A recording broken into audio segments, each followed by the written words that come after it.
Muy buenos días, muchas gracias a todos por su asistencia. El día de hoy nos estará acompañando el ingeniero Francisco Padilla, quien es el especialista que nos va a estar apoyando con la información del tema de hoy, calibración de medidores de resistencia de aislamiento. Le cedo la palabra, ingeniero, para iniciar con el seminario. Muchísimas gracias. Muchas gracias a todos los presentes. Voy a compartir pantalla. Si me pueden, listo, ya la tengo habilitada. ¿Me pueden confirmar que ahí me escuchan bien? ¿Ven mi presentación y también ven el equipo que tengo aquí a un lado? Sí, Perfecto, entonces ya estamos completos. Bueno, pues como bien me ayudaron con esta introducción, esta presentación es, venimos de una serie de presentaciones, me voy a adelantar un poquito, que es Fundamentos de Meteorología Eléctrica. Ya dimos el webinar de simulación eléctrica y en esta ocasión nos toca dar la presentación, el webinar de calibración de medidores de resistencia de aislamiento. Básicamente el temario va a ser los tipos de medidores de resistencia de aislamiento, sistemas de calibración, una práctica de calibración de un medidor de resistencia de aislamiento y el cálculo de incertidumbre asociado a la misma. Solamente a manera de introducción, mi nombre es Francisco Padilla, soy el director regional de Latinoamérica de Time Electronics. Evidentemente he sido capacitado por la marca para poder capacitar a los clientes, desarrollar distribuidores, capacitar a los clientes que adquieren equipos a través de nuestro distribuidor, de nuestros distribuidores como lo es Metal Inspec. También tengo la fortuna de haber sido capacitado por CENAM, por la EMA, por Fluke, por muchas otras instituciones y actualmente mi base se encuentra en México. Como bien saben, Time Electronics lleva ya más de 57, 58 años. Su base está en Inglaterra, cuentan con certificaciones ISO y contamos con más de 5,000 productos enfocados a patrones de calibración del área eléctrica, de presión y de temperatura. Recuerden que estos webinars solamente son los de eléctrica, pero vamos a tener así este mismo calendario, lo vamos a tener de presión y este mismo calendario lo tendremos de temperatura. Eh, Quiero empezar, solamente sé que esta parte se repite en las presentaciones anteriores, pero es importantísimo porque aunque sabemos que muchos venimos de otros webinars para tener esta como certificación de la marca que ya hemos hablado, donde si tomamos todos los webinars, Time Electronics va a dar un certificado de reconocimiento para todos los asistentes, pero también habemos muchos nuevos, entonces siempre recordamos estos conceptos básicos. La generación es como cuando una fuente o un calibrador genera una señal, tensión, corriente, resistencia. La medición es cuando recibe esa señal y mide en unidades de tensión, corriente, resistencia. Por ejemplo, un multímetro es el mejor ejemplo de esto. Y hay equipos doble función que miden, pero también generan esas señales eléctricas. También tenemos el concepto de dígitos. Recuerden que los multímetros y en general varios equipos de eléctrica se dividen por 3,5 dígitos, 4,5 dígitos, 5,5, etcétera, que es básicamente cuántas cuentas podemos ver eh, después del punto o en general cuántas cuentas podemos ver y cuál de esa cuenta, normalmente la última, puede ser que sea 0 o 1 y allí se vuelve un medio dígito, aunque también hay 3/4, etcétera. Y que hay equivalencias a cuentas que normalmente las vemos en otros equipos como lo puede ser de la marca Fluke, pero hay equivalencias entre estas cuentas. Aquí 3,200 cuentas, pues podemos ver el ejemplo claro de que pueden medir hasta 3,199. ¿Ok?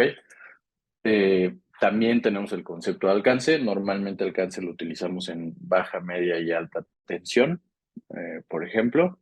Y en exactitud, eh, no es lo mismo la exactitud de un multímetro portable a la exactitud de un multímetro patrón. Ahí pongo el ejemplo de un Flux 177 contra un 5075. Los dos son buenos equipos, pero evidentemente el 5075 tiene muchas mejores propiedades de exactitud y precisión, que ya hemos visto que son términos diferentes. ¿Ok? Eh, Y pues existe la corriente alterna y la corriente continua. Recordemos que la alterna es cuando involucra la frecuencia, ¿ok? Por último, IBC es el instrumento bajo calibración y patrón es el equipo que normalmente debería ser de mejor exactitud y calibra un IBC. Y recuerden que calibrar nos referimos a determinar su error y la incertidumbre asociada, ¿ok?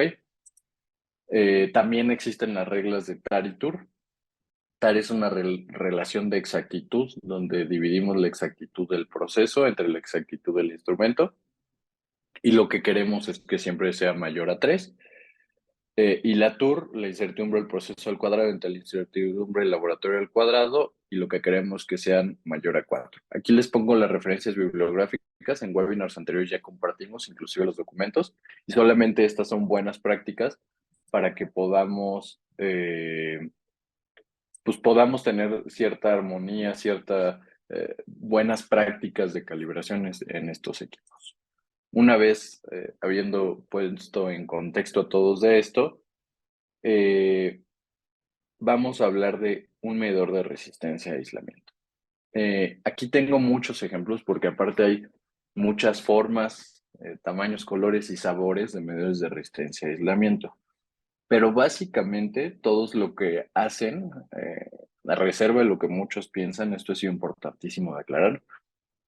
El medidor de resistencia de aislamiento tiene un botón que normalmente dice test o source o prueba, donde cuando lo apretamos, ese botón, bueno, y el equipo lo que hace es generar una tensión.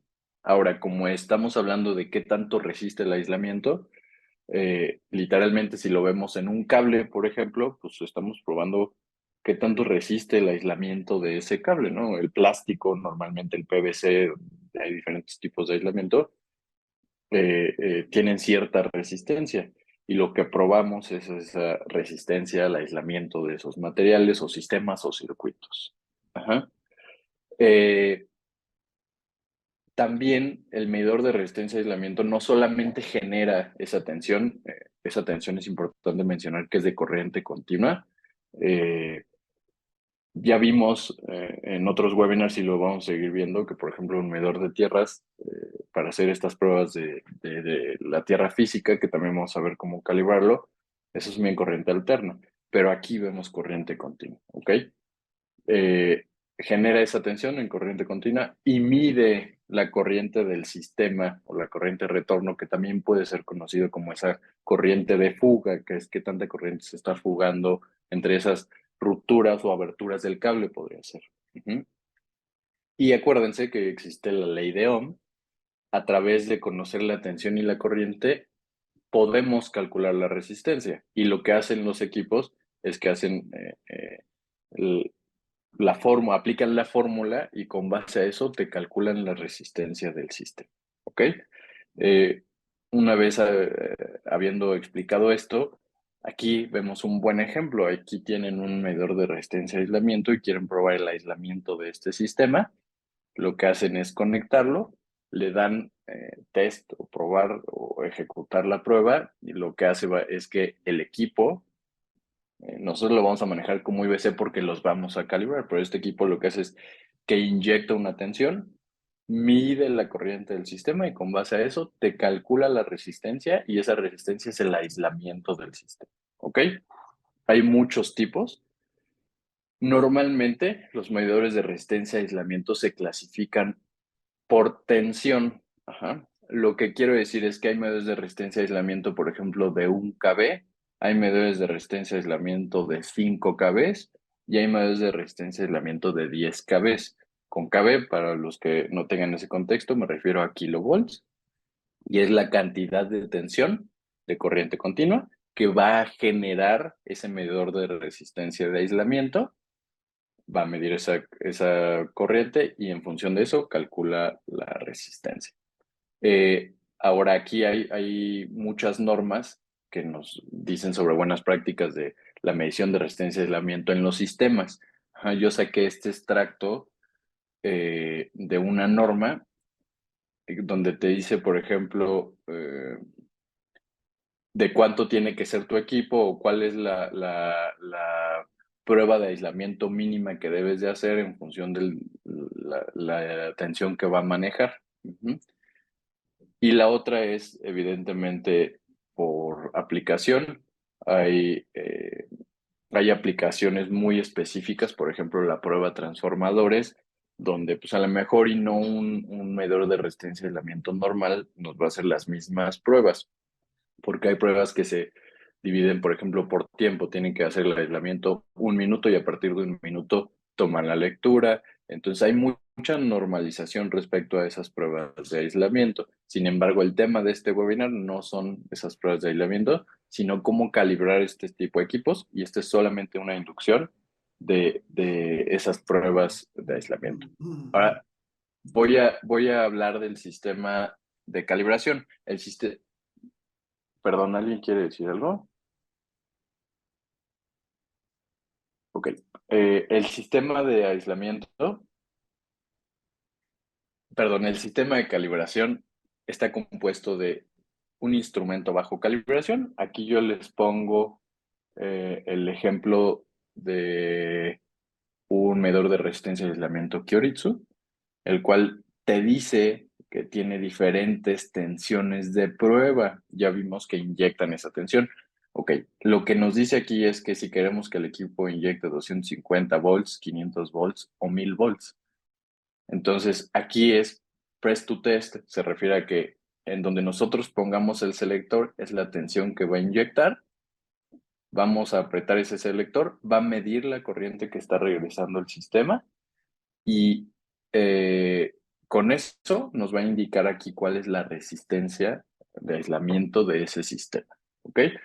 Aquí pongo el ejemplo de cómo está por arriba el equipo. De hecho, es uno muy parecido al que tengo aquí. Y tienen los bornes de línea y tierra que normalmente conectamos rojo y negro. ¿Ok? Eh, el otro elemento del sistema son las décadas de resistencia, que son el patrón de calibración, eh, y básicamente son resistores físicos, elementos físicos, que tienen diales o décadas. Normalmente son de 10 pasos, aunque depende mucho del fabricante de la forma, eh, y que tienen evidentemente la propiedad de soportar bueno, de tener una resistencia muy grande, pero de que esa resistencia tan grande soporte una tensión muy grande, porque no estamos hablando de 100 o 150 volts como un medidor de tierras. Aquí estamos hablando de, de inyectarle 1000 volts, un kV. Entonces, evidentemente, esas décadas de resistencia deben de estar diseñadas para soportar esa tensión que se inyecta al sistema a través del instrumento bajo calibración. ¿Ok?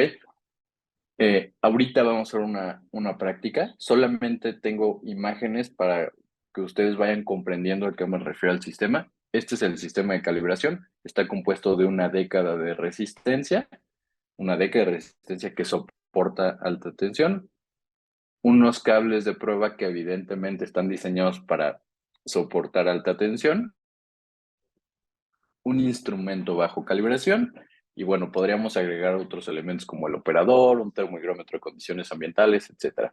Pero al final de cuentas, estos tres elementos son clave: la década, los cables de alta tensión y un instrumento bajo calibración. ¿Mm? Aquí les pongo una foto más cercana de la década. La década tiene varios elementos, pero si se fijan, tiene diferentes diales o décadas. La década me refiero al patrón como un conjunto, pero también tiene diferentes pasos, década de 10 pasos, donde nos dice, por ejemplo, que aquí tiene los pasos de 10 a 100 gigaohms y aquí viene 10, 20, 30, 40, 50 hasta llegar a 100 gigaohms, ¿ok? También algo importante es que aquí nos indica cuál es la tensión máxima de prueba. Lo que nos dice es que en este dial no se le pueden inyectar más de 10 kV, ¿ok? Sí tiene un sobrerango, ahorita lo vamos a ver, eh, y sí soporta un poco más de esos 10 kV. Sin embargo, si muchas veces ni siquiera se funden se abren o se descomponen las décadas internas. Lo que pasa es que vamos degradando la especificación del equipo, ¿ok? A veces no se nota porque también algo muy importante es que los instrumentos bajo calibración tienen especificaciones muy grandes. Eh, por ejemplo, un medidor de resistencia de aislamiento normal, eh, eh, promedio, tiene errores entre el 5 y el 10%. Ajá. Y el fabricante así lo marca en su especificación. Pero también cuando estamos hablando de, por ejemplo, 50 gigaohms, evidentemente es una magnitud, una escala muy grande, por lo tanto los errores tienden a ser más grandes. ¿Ok?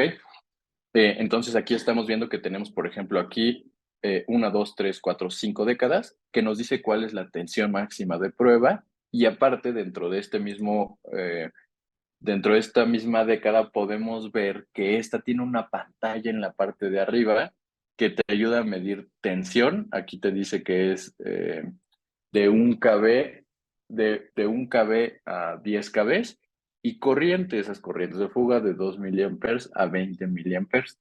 Y en función de donde se encuentre este selector de aquí, es lo que vamos a utilizar. Si se encuentra el selector en la señalización de ohms, de resistencia, podemos utilizar toda la parte de resistencia de la década. Si se encuentra en I, corriente, podemos medir esas corrientes a través de ese indicador. Y VV de volts es medir la tensión del sistema. Es esa tensión que recuerden que nos está inyectando el instrumento bajo calibración, que en este caso es el medidor de resistencia de aislamiento. Ajá. Solamente para describir los otros elementos, tiene un puerto de carga porque es un equipo portátil. Si se fijan, está diseñado para poder hacer la calibración en cualquier elemento. Entonces se puede cargar este indicador. Evidentemente las décadas pues, son elementos físicos, no necesitan estar cargadas. Y tiene sus puertos de conexión, vienen fabricados bajo buenas prácticas de fabricación de equipo eléctrico. Evidentemente tienen que tener cierta profundidad para evitar la salida de esa tensión, o sea, un accidente, algo del estilo, ¿no? Entonces son equipos muy seguros y tienen botones para prender y apagar el display y para cambiar los intervalos de tensión y corriente, ¿ok? Una vez que explicamos esto, aquí, eso es importante, esta parte de la década se divide en dos. Este 1, 2 y 3 puntos, 100 kilos, 200 kilos y 500 kilos, solamente se pueden inyectar máximo 500 volts. Y los otros 3 puntos de aquí, que es 1 mega, 2 megas y 5 megas, 2 kilovolts. Y después ya empiezan todos los diales a mencionar, por ejemplo, este es de 6 kV, 6 kV, este es de 1 kV, etcétera. Ajá. Así es como está fabricado el patrón. Este es el ejemplo de un patrón de muchos, pero es para que vayan entendiendo el sistema de calibración, ¿ok? Ahora, vamos a ver rápido el cálculo de incertidumbre y después nos vamos a pasar ya como tal a la práctica. Eh, Aquí fíjense que no cargó la imagen, pero bueno, el sistema de calibración, todos lo recordamos, es este, ¿no? Donde viene el instrumento bajo calibración y la década. Y en la calibración recuerden que nuestro objetivo es determinar el error del equipo y la incertidumbre que tiene asociada, por lo que necesitamos hacer es generar esa tensión en el medidor de resistencia y aislamiento, poner en la década cuál es el valor que queremos obtener de resistencia. Entonces el instrumento bajo calibración, al estar generando la tensión y medir una corriente, te calcula cuál es la resistencia y comparas eh, más bien determinas el error, que es la lectura del IBC menos la lectura del patrón o referencia, que es el patrón con sus respectivas correcciones, porque el patrón no es perfecto, necesita estar calibrado, tener trazabilidad y necesitamos hacer esa corrección puntual de cuál fue el valor corregido de esa década en específico que estamos haciendo. Ahora, este paso lo tenemos que hacer, este mismo paso de hacer la medición y la medición y la medición lo tenemos que hacer varias veces porque necesitamos evaluar una propiedad del instrumento de bajo calibración, que es la repetibilidad. Ok, les decía que la incertidumbre es esa duda que tenemos de la medición del error que estamos obteniendo y de la medición en específico que estamos haciendo. Un buen ejemplo es nosotros no sabemos si cuando le inyectamos el mismo valor el equipo tiene una propiedad de repetir siempre la misma lectura. Podría ser, como te dan una especificación, una tolerancia, que aunque tú le inyectes, por ejemplo, 1 megaohm, a veces te dé 98, a veces te dé 97 y a veces te dé 96, aunque estás utilizando la misma fuente. Ajá. Esa es la propiedad de repetibilidad y es una fuente de incertidumbre. Y aquí les pongo dos ejemplos diferentes.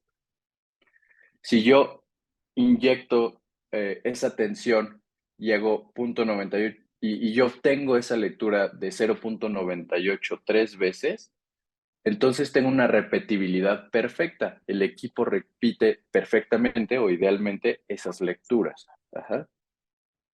Pero en muchos casos a veces tengo 0.97 y 0.96 por dar un ejemplo. Entonces ahí, aunque estoy inyectando la misma resistencia, que en realidad ya vimos que no estamos inyectando esa resistencia porque el equipo inyecta una tensión y mide una corriente y calcula la resistencia, pero a final de cuentas es una medición de resistencia. Si no fuera perfecta esa repetibilidad, el usuario en su proceso va a tener el mismo problema, por lo tanto necesitamos darle esa fuente de incertidumbre. Espero haber sido claro con esto. La incertidumbre por repetibilidad se calcula sacando la desviación estándar de ese número de lecturas, por ejemplo, la desviación estándar de estas 5 lecturas, y ese resultado de la desviación estándar lo dividimos sobre una raíz del número de lecturas que tomamos. Por ejemplo, aquí sería 0.009 sobre raíz de 5, porque estamos tomando 5 lecturas. Y la incertidumbre por repetibilidad, la duda que nos genera ese problema o esa especificación de repetibilidad del instrumento bajo calibración, tiene una aportación de 0.004. Eso quiere decir que cuando nosotros tengamos el error, vamos a tener un más menos hasta ahorita de repetibilidad, porque no es la única fuente, de más menos 0.004. ¿Ok? Ahora, les voy a decir qué otra fuente de incertidumbre tenemos. Es la resolución. Aquí estamos viendo, puse la pantalla del equipo que vamos a calibrar, que este equipo, eh, el punto puede estar en cualquier posición. Puede ser que este sea un 1 y aquí tengamos 3 ceros, esa sería una resolución de 0.001. Puede ser que el punto esté en este lugar y sería una resolución de 0.01, como lo pongo aquí en el ejemplo. O puede ser que esté hasta acá y la resolución sea de 0.1, o inclusive que el punto ya no se vea y la resolución sea de 1 en 1. Los equipos tienen diferentes resoluciones. ¿Ok? Y como nosotros no sabemos cómo redondean los equipos, o sea, para darles un ejemplo, aquí tenemos 1888 por decir algo, ¿no? Si nosotros le inyectamos, por ejemplo, 1888.5, el equipo va a redondear hacia arriba o hacia abajo. Eso no lo sabemos porque no somos el fabricante, pero sí nos genera una duda, porque en el proceso del cliente, si en su proceso tiene 1888.5, no sabemos hacia dónde redondear. Esa es otra fuente de incertidumbre, se conoce como incertidumbre por resolución, ¿ok? Y básicamente es la resolución, la divides entre raíz de 12. Vamos a dar otro webinar de incertidumbres, pero hay diferentes tipos de distribuciones, triangular, rectangular, cuadrada. En este caso tenemos una distribución cuadrada que es una raíz de 12. Lo que hacemos es que la resolución que estamos determinando para esa prueba, yo decidí que este 0.98 tiene una resolución de 0.01. Ajá. Entonces, ese 0.01 la dividimos sobre raíz de 12 y obtenemos la incertidumbre por resolución. ¿Ok? Y la última que tenemos es la especificación de la década patrón que vamos a utilizar. Lo que hacemos es consultar el manual del fabricante y nos dice cuál es su exactitud. Por ejemplo, esta década, tenemos varias décadas, pero esta en específico que seleccioné nos dice que es del 1%. Lo que tenemos que hacer es que ese 1% lo pasamos en términos absolutos. A ver, aquí voy a compartir este Excel para ser más claro. ¿Me pueden confirmar si ven mi Excel? Sí lo podemos ver. Y lo Muchísimas gracias. Ok. La especificación del patrón vimos que era del 1%. En términos eh, absolutos, podemos decir que es de 0.01, que es quitarle el porcentaje y pasarlo en términos numéricos. Y yo dije que el valor generado promedio, estas son las lecturas que pusimos de las lectura 1, 2, 3, 4, 5, era de 0.097, de hecho es el promedio de estas lecturas. Ajá. Lo que hice fue multiplicar la especificación por ese promedio de lecturas y sacar cuál era la especificación en términos absolutos, que es 0.0974. Ahora, también los fabricantes, así como los laboratorios de calibración, tenemos factores de cobertura. Es cuando vamos a darles una incertidumbre, nos protegemos para que si tenemos un problema, si calculamos mal, tengamos 2 sigma de seguridad. En realidad no es si tengamos algo mal, simplemente tenemos que dar un nivel de confianza, un factor de cobertura en específico. Lo que hacemos es que esa especificación del patrón ya multiplicada por el promedio de nuestras lecturas, la dividimos entre la especificación del patrón, entre el factor de cobertura, perdón. Y eso nos da la incertidumbre por especificación del patrón. En este caso, el patrón aporta 0.0487 en términos relativos a la incertidumbre. Entonces podríamos decir que tenemos 3 fuentes de incertidumbre: la repetibilidad que ya calculamos, la resolución y la especificación del patrón. Ajá. Ahora lo que necesitamos es combinarlas. Ahora en metrología no se combinan así, nada más se suman y ya están listas. Lo que se hace es una raíz suma de cuadrados, que es que tengan una ponderación equivalente entre todas, y se hace literalmente una raíz suma de cuadrados, o sea, la raíz de todos estos valores al cuadrado, y se saca un número. La incertidumbre de esta calibración combinada, o sea, suma la raíz de la suma de cuadrados de esas fuentes de incertidumbre nos da 0.0069. Como laboratorio, tenemos que dar un factor de cobertura de 2, por lo tanto tenemos que multiplicar esa incertidumbre combinada por 2 y nos da una incertidumbre expandida. Esta es la que reportamos, solamente que a veces la vemos en términos relativos y a veces en términos absolutos. En términos absolutos es 0.014 y en términos relativos es 1.4%. Eso quiere decir que del error que yo determiné, la duda que me genera es más o menos 1.4% de ese valor. Y así es como obtenemos las incertidumbres, ¿ok? Eh, Habiendo definido esto, ya aquí viene todo lo que expliqué, que es la raíz suma de cuadrados, el factor de cobertura, la incertidumbre expandida. Vamos a pasar a la práctica de calibración. Voy a dejar de compartir mi pantalla en un segundito. Ya vi que hay algunas preguntas, si no tienen inconveniente. Ok. ¿Me pueden confirmar, por favor, si pueden ayudarme ustedes a hacer más grande la pantalla donde tengo aquí Sí, el dame un equipo? momento. Ok. Aquí tenemos los elementos del sistema que ya platicamos. Tenemos una década de resistencia. Ya vimos todos sus elementos. Este es su indicador. Aquí están los pasos de resistencia, corriente y tensión. ¿Ok? Lo primero que debemos de hacer, bueno, esto es importante, este es nuestro instrumento bajo calibración. Tiene mediciones de resistencia normales que sirven para pruebas de continuidad. Quiere decir que son intervalos de 20, 200 y 2000 ohms. Ahorita, eso no es aislamiento. Lo que vamos a ver son pruebas de aislamiento, haciendo la generación de 250, 500 y 1000 volts. Vamos a hacer una generación directa de 1000 volts. Yo ya puse el equipo en el selector de 1000 volts y lo único que vamos a hacer es que vamos a conectar el equipo en los bornes de acuerdo a lo que menciono, ¿ok?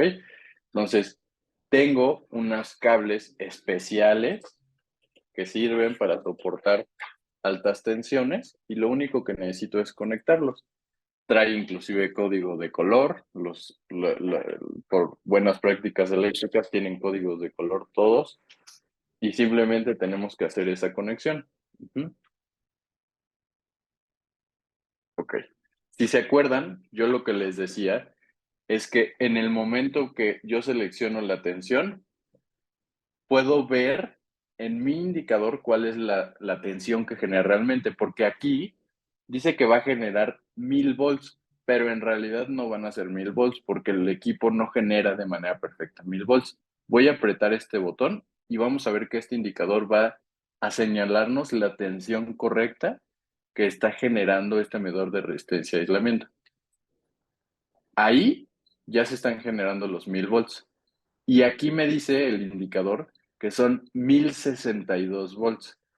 Eso quiere decir que no son 1000 exactamente. Yo les dije que las décadas me dicen cuál es la tensión máxima de prueba. Y esta década en específico de aquí me dice que la tensión máxima para este intervalo de 10 megaohms a 100 a 90 megaohms es de 1 kV. Y ahorita acabamos de ver que nos genera 1062, o sea, 1.062 kV. No es un sobrerango tan grande, por lo tanto sí lo puedo utilizar. Esto es una buena práctica que se recomienda hacer cada vez que queremos, cuando la tensión de prueba está muy pegada al límite de la década, para asegurarnos que no tenga un sobrerango muy grande. Lo voy a volver a hacer.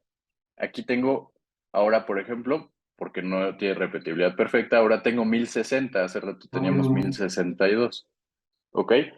De esos 1060, no es tan grande el sobrerango. Si tuviera tal vez unos 1200, entonces sí sería mucho, sería el 20% y puedo poner en peligro mi década. Recuerden, muchas veces no se funden, no se rompen, no se abren. Lo único que pasa es que se degrada y su error lo que va creciendo y entonces degradamos nuestro patrón.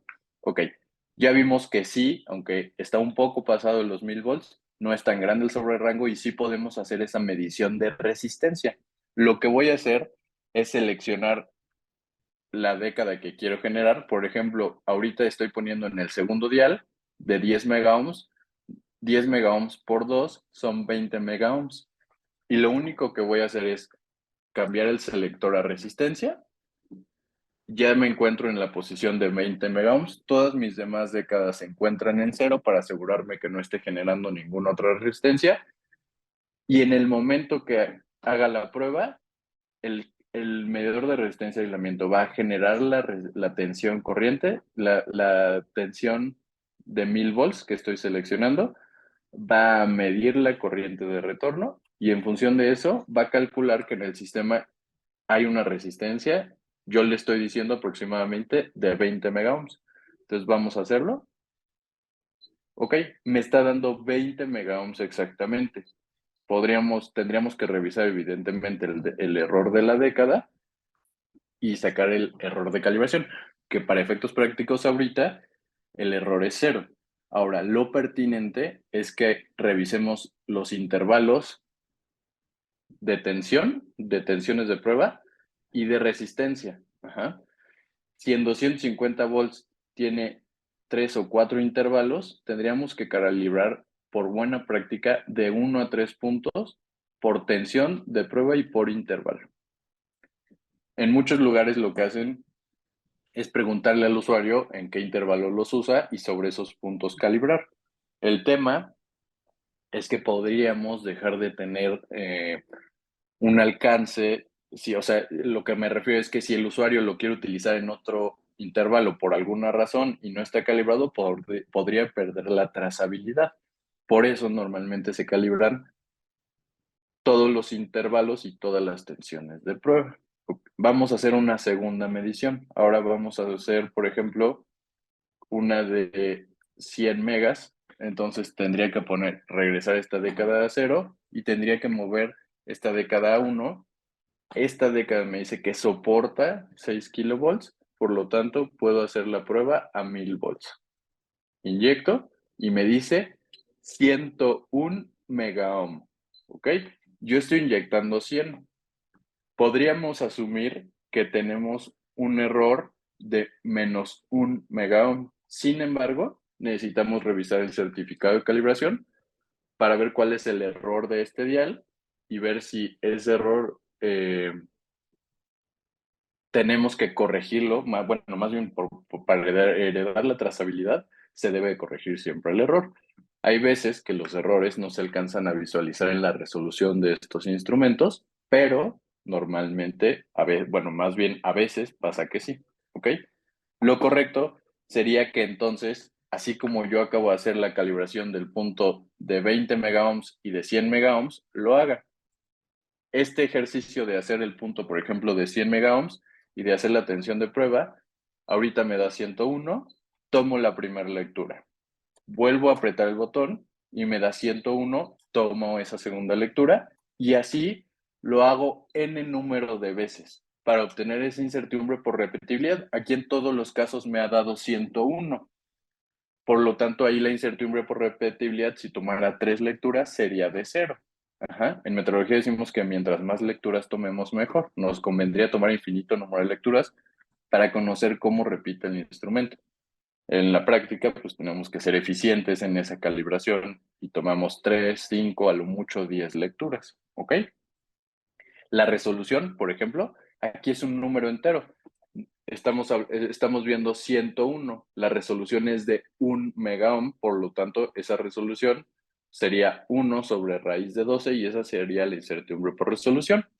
Y la tercera incertidumbre sería la especificación del fabricante de este dial de mi década, que ya vimos que en este caso es del 1%, eh, pasado a un factor de cobertura entre 2, 1% entre 2 en términos relativos, multiplicados por el valor que yo tuve y lo expandimos y después combinamos las tres incertidumbres que acabamos de recapitular y básicamente esta es la calibración de un medidor de resistencia de aislamiento, así es como se prueba, así es como se utiliza y cómo funciona. Si están de acuerdo, vamos a dar ahora unos minutos para responder las preguntas. Ok, perfecto. Dice Aida María Campos, ¿qué es una década de resistencia? Esto es una década de resistencia. Aquí tengo el ejemplo de otra década de resistencia, también de la marca. La diferencia entre una y otra, por ejemplo, es que esta década, la 5069 de Time Electronics, está diseñada para soportar altas tensiones. Y esta década está diseñada para soportar bajas tensiones. Me refiero a esta década, por ejemplo, no le podemos meter más de 250 volts, cuando a este dial de esta década le podemos meter 10 kilovolts. Son literalmente resistores físicos, así como los que utilizamos en la escuela, en la secundaria o en la prepa o tal vez en la carrera de ingeniería, que son esos elementos físicos que tienen una resistencia dada. La diferencia es que estas son resistencias muy precisas, son resistencias patrón, ¿ok? Eh, Marco Vinicio Ortega Morales nos pregunta, ¿no hay uno exacto o todos tienen fluctuaciones? Buena pregunta, Marco. Creo que te refieres a la repetibilidad de los instrumentos. Eh, no hay instrumento perfecto, ¿ok?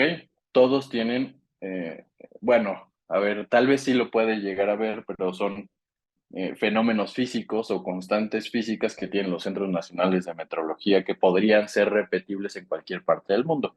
Pero en la metrología industrial, lo que nosotros hacemos en la práctica, no hay equipos perfectos. Hay equipos con mejores o peores especificaciones y todos tienen una repetibilidad. Hay equipos con muy buena repetibilidad. Ahorita vimos que este no cambió de 101. Podríamos decir que la repetibilidad de este equipo es muy buena. Ajá.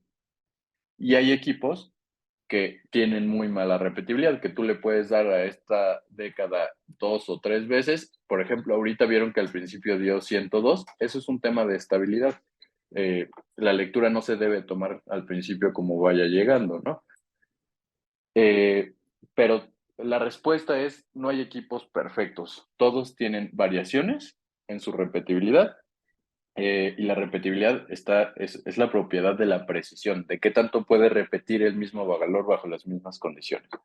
Hay fabricantes que te dan especificaciones de precisión y de exactitud, ¿ok? Que son esas propiedades diferentes. Con la década se puede calibrar la tensión de 1000 volts o por debajo de esa tensión. Andrés, es correcto. lo que te dice el dial, cuál es la tensión máxima de prueba. Eso quiere decir que si este dial dice 1 kV, podemos utilizar cualquier valor entre 0 y 1000 volts. Ahora, lo que les decía y el ejemplo de lo que pasó, ahorita teníamos 1062 de la tensión de prueba de este indicador. Si se acuerdan, hacíamos esta prueba, prendíamos el indicador y aquí poníamos los 1000 volts y cuando iniciamos me decía cuál era el valor. Por ejemplo, ahora me está dando 1059, 1060. Eh, Veíamos que este sobrerango no es tan delicado. O sea, sí le puedo meter esos 1062 volts, aunque diga que el límite es 1060. ¿Ok? Eh, Adriana, ¿me podría recomendar bibliografía de la estimación de incertidumbre para definir paso a paso y generar hojas de cálculo? Claro que sí, Adriana. Te voy a hacer dos recomendaciones. La primera es la GUM, la Guía para la Estimación de Incertidumbre. Es un documento gratuito e internacional. Ajá. Te lo recomiendo mucho porque te enseña paso a paso las distribuciones, fuentes de incertidumbre, cómo se calculan, etcétera. Y el segundo es utilizar un software de calibración. Independientemente si es el software de Time Electronics o de cualquier otro fabricante, los softwares de calibración te ayudan a pedirte ciertos datos. Por ejemplo, aquí el software de Time Electronics te dice, dame las 5 lecturas, tú metes las 5 lecturas que tuviste. Y después te dice, dame la resolución del instrumento. Y después te dice, dame la especificación del patrón que estás usando. Y solito calcula esa incertidumbre. Facilita mucho el trabajo del metrólogo. Entonces, la recomendación es el software de calibración o la guía para la estimación de la incertidumbre que puedes encontrar en internet buscando GUM incertidumbre, por ejemplo, y hay versiones en español. José Sánchez, la definición de TAR, ¿qué se refiere con exactitud del proceso? Es una buena pregunta, José.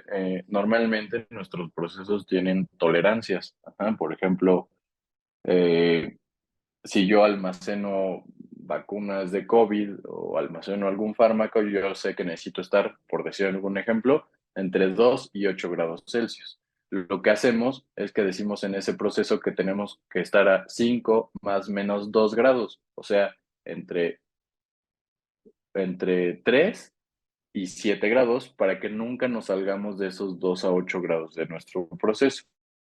La tolerancia sería de más o menos 2 grados Celsius.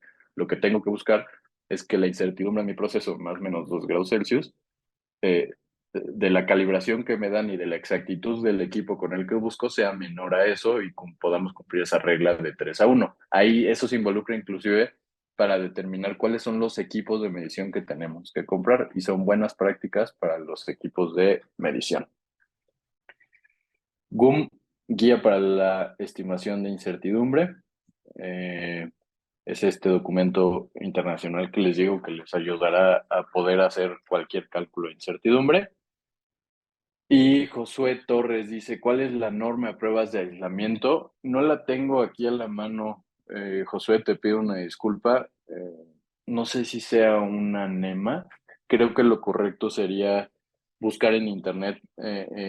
Muchas veces se tienen que buscar en inglés. No sé, seguramente sí debe haber en español también, pero puedes buscar norma de pruebas de aislamiento o norma para medición de aislamiento y seguramente te va a poder salir.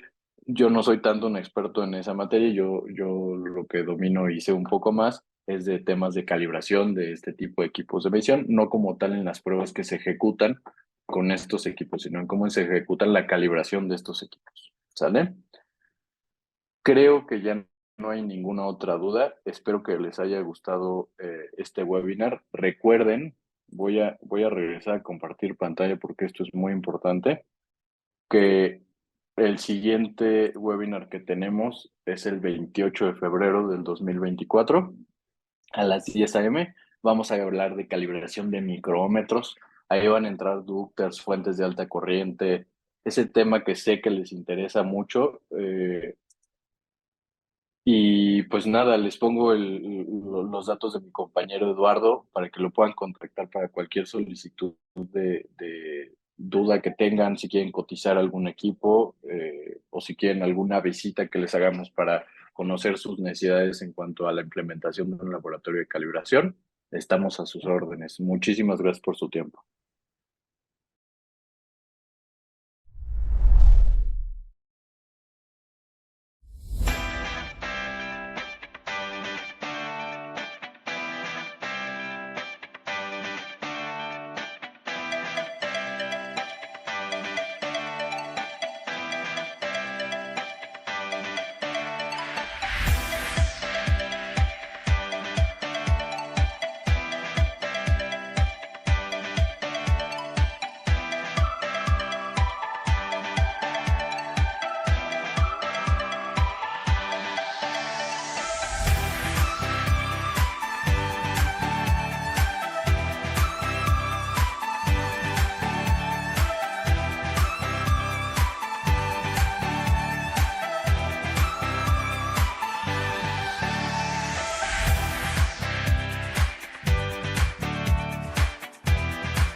No vendemos aviones, vendemos la confianza para volar en ellos. Metalinspec, Metrolab y Metalinspec Laboratorios son 3 compañías complementarias que ofrecen soluciones integrales a las industrias aeroespacial, automotriz, metalmecánica, de investigación y desarrollo, médica, electrónica, química y petroquímica. Pero para hablar de confianza, se requiere hablar de resistencia, flexibilidad y durabilidad. En pocas palabras, hablar de calidad. Metalinspec es representante autorizado y exclusivo de equipos especializados en control de calidad de marcas líderes a nivel mundial, con personal experto en ofrecer soluciones específicas y adecuadas a las necesidades de cada sector. Y para hablar de calidad, es imprescindible hablar de exactitud. Metrolab, por su parte, es el primer laboratorio de calibración subterráneo privado en México, ofreciendo soluciones de medición en ambientes donde se controlan minuciosamente aspectos como temperatura, humedad y vibración. La experiencia de más de 20 años en metrología y calibración ha permitido su acreditación a nivel nacional e internacional. La relación entre las 3 empresas, además de la experiencia y cobertura a todo lo largo del país, nos vuelve una solución integral difícil de igualar en el mercado. Metalinspec Laboratorios cuenta con el personal y equipamiento necesario para realizar pruebas de materiales, siendo el primer laboratorio mexicano independiente en obtener la acreditación NADCAP, otorgado por autoridades de la industria aeroespacial. Somos profesionales capaces, responsables y expertos, pero lo más importante es que amamos mucho lo que hacemos. No solo nuestra experiencia y cobertura nos avala, sino que también los valores que nos comprometen con la sociedad para mejorar junto a nuestros clientes los procesos de calidad de sus productos. Además de ser una empresa comprometida con su entorno y sociedad, apoyando con iniciativas para disminuir la deserción escolar. Queremos que nuestros clientes sepan que entendemos sus necesidades y que haremos todo por ser su mejor alternativa. Y por qué no, que sometan nuestro trabajo y compromiso a las más estrictas pruebas.